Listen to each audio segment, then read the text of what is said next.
इनका जो development model है वो हमें सबसे ज्यादा सूट करता है। इनकी पिछले 30-35 साल में चाइना ने जिस स्पीड से डेवलप किया और जो तरीका इनका डेवलपमेंट का है वो सबसे ज्यादा पाकिस्तानों से सीख सकता है। इनकी डेवलपमेंट का जो मॉडल था, इन्होंने कैसे इंडस्ट्रियलाइज किया, कैसे स्पेशल एक्सपोर्ट जोन्स बनाए, बाहर से इन्वेस्टमेंट लेके आए और उस इन्वेस्टमेंट से फिर इन्होंने अपनी एक्सपोर्ट्स बढ़ाई, इन्होंने इंसेंटिवाइज किया उनको, उससे इनकी दौलत बढ़ी। जब मुल्क की दौलत बढ़ी तो इन्होंने जो सबसे दुनिया की तारीख में सबसे बड़ा काम किया, लोगों को गुर्बत से निकाला। ये जो चाइना ने 70 करोड़ लोगों को पिछले 30-35 साल में गुर्बत से निकाला है, इसका कोई दुनिया की तारीख में मिसाल नहीं है। और हमारे लिए ये इसलिए इंपॉर्टेंट है कि जो हमारी गवर्नमेंट है उसका सारा फोकस ही है कि हमने पाकिस्तान को एक फलाई रियासत बनाना है, हमने अपने लोगों को गुर्बत से निकालना है और हमने डेवलप ये नहीं कि अमीर अमीर होता जाए और वो फिर वो जो ट्रिकल डाउन इफेक्ट, ये जो एक पुराना एक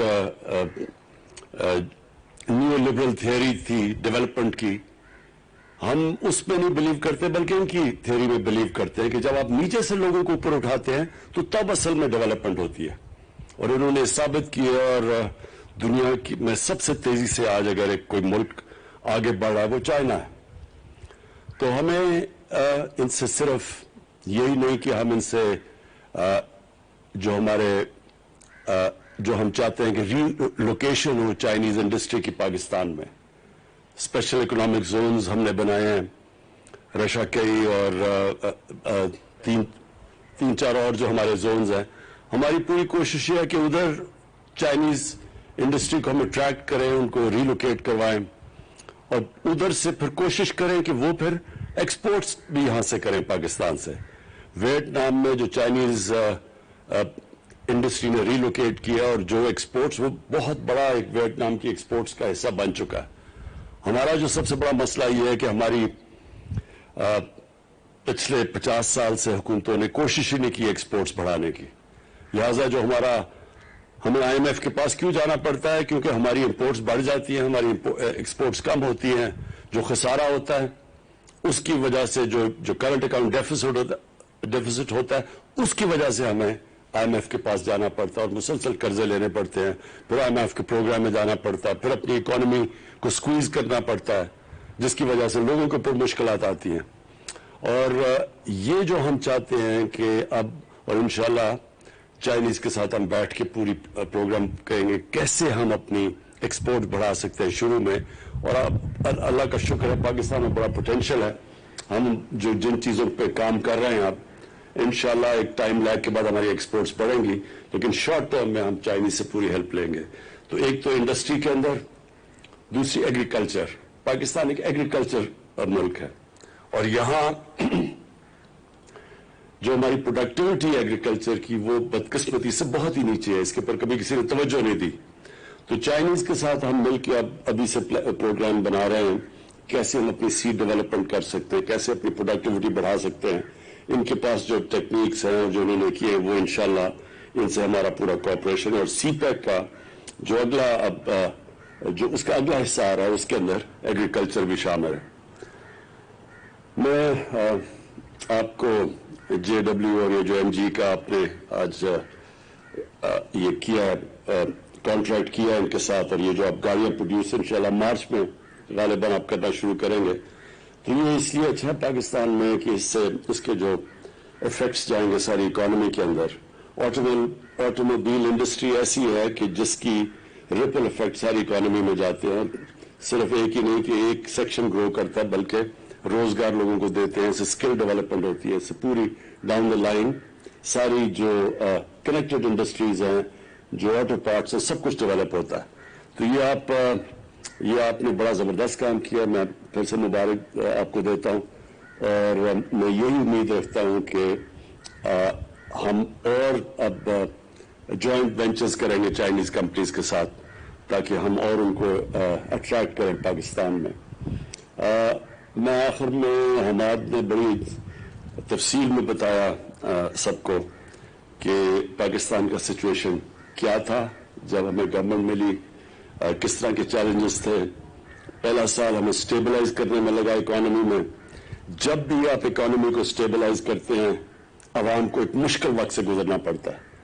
اور جو دوسرا سال تھا بدقسمتی سے اس میں کووڈ آ گئی، اور کووڈ میں اللہ کا میں خاص شکر ادا کرتا ہوں، اس کا کرم ہے کہ ہم جس طرح ہماری جو پالیسیز بنی، جس طرح ہم کووڈ سے نکلے ہیں. دنیا میں صرف 5-6 ملک ہیں جس کی ورلڈ ہیلتھ آرگنائزیشن مثال دیتا ہے کہ جس طرح پاکستان نے سٹیئر کیا، نیویگیٹ کیا اس مشکل وقت سے، کہ لوگوں کی جانیں بھی بچا لی بیماری سے، اور ساتھ ساتھ اپنے لوگوں کو بھوک سے بھی بچا لیا. امریکہ جیسے ملک کے اندر لائنیں لگی ہوئی ہیں لوگوں کی کھانا لینے کے لیے. ہمارے سے بہت امیر ملک، ادھر جو ان ملکوں کے اندر غریب لوگوں کا حال ہے، اللہ کا شکر ہے کہ ہم نے اپنے لوگوں کو بچا لیا. ہمارا تو ویسے 25% لوگ غربت کی لکیر سے نیچے تھے، تو ہمیں تو سب سے بڑا خوف یہ تھا کہ لاک ڈاؤن کی وجہ سے بیچارہ نچلا طبقہ پس جائے گا بالکل. اس میں میں اپنے احساس پروگرام میں ڈاکٹر ثانیہ کو خاص طور پہ خراج تحسین پیش کرتا ہوں کہ ہم نے اتنے تھوڑے وقت میں اتنا زیادہ پیسہ اور اتنی شفافیت سے ڈسٹریبیوٹ کیا، جس سے کہ بہت ہمارا جو نچلا طبقہ تھا وہ بچ گیا. چیلنجز آگے بھی ہیں، اس سال اور بھی چیلنجز ہیں، اور وہ ہمارے نہیں ساری دنیا میں اس وقت چیلنج ہے کیونکہ سیکنڈ ویو آیا ہوا ہے. لیکن انشاءاللہ جو ہمارا تجربہ اس مشکل وقت سے 2 سال اور خاص طور پہ پچھلے سال جو ہمارا تجربہ ہوا ہے، انشاءاللہ ہم اب تیار ہیں ہر قسم کا چیلنج فیس کرنے کے لیے.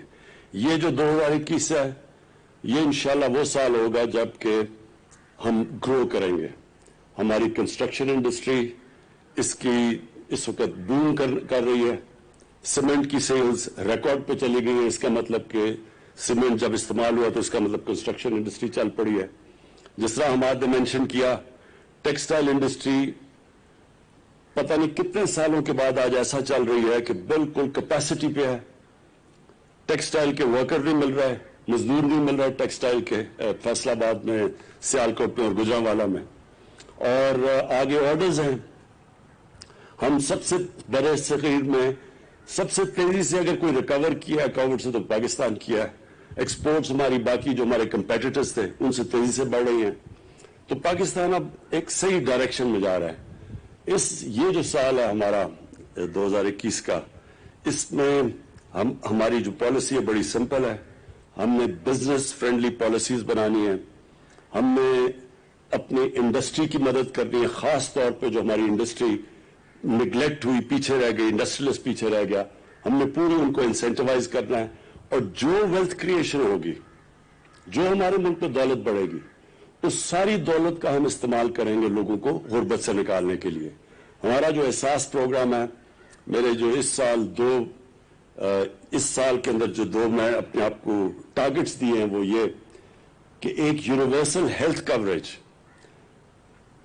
جو ہمارے صوبے ہیں پختونخوا کے، پنجاب اور جی بی، اس سال کے اینڈ تک یونیورسل ہیلتھ کوریج، یہ امیر ملکوں میں بھی نہیں ہوتی کہ ہر گھرانے کے پاس ہیلتھ انشورنس ہوگی، تاکہ کہیں بھی اگر ان کو کوئی کسی بھی ہسپتال میں جا کے وہ اپنے ہیلتھ انشورنس کارڈ کے ذریعے وہ اپنا علاج کروا سکیں گے. یہ بہت بڑا چیلنج ہے. یہ امیر ملکوں میں بھی اس طرح کی یونیورسل ہیلتھ کوریج نہیں ہے. اور دوسرا جو انشاءاللہ میں اب پروگرام لانچ کرنے لگا ہوں احساس پروگرام کے ذریعے، اور جس میں میں ساری قوم کو انوالو کروں گا، کہ وہ پروگرام یہ ہے کہ کوئی پاکستان میں بھوکا نہ سوئے. ہماری اب پوری کوشش یہ ہے کہ انفارمیشن ٹیکنالوجی کا استعمال کر کے ایریاز ہم آئیڈینٹیفائی کریں گے جدھر سب سے زیادہ لوگوں کو جدھر بھوک ہے، اور ہم سارا ملک اس میں این جی اوز کو، اپنے جو لوگ خیرات دیتے ہیں، پاکستان میں بہت خیرات دی جاتی ہے، ان کے ساتھ گورنمنٹ احساس پروگرام یہ مل کے کوشش یہ ہے کہ سال تک ہم یہ پورا اپنا پروگرام جب انفولڈ کریں، جو ڈیولپ کر رہے ہیں ابھی، کہ انشاءاللہ ایک یہ وہ ملک بن جائے گا کہ کوئی कोई पाकिस्तानी भूखा नहीं सोएगा। शुक्रिया।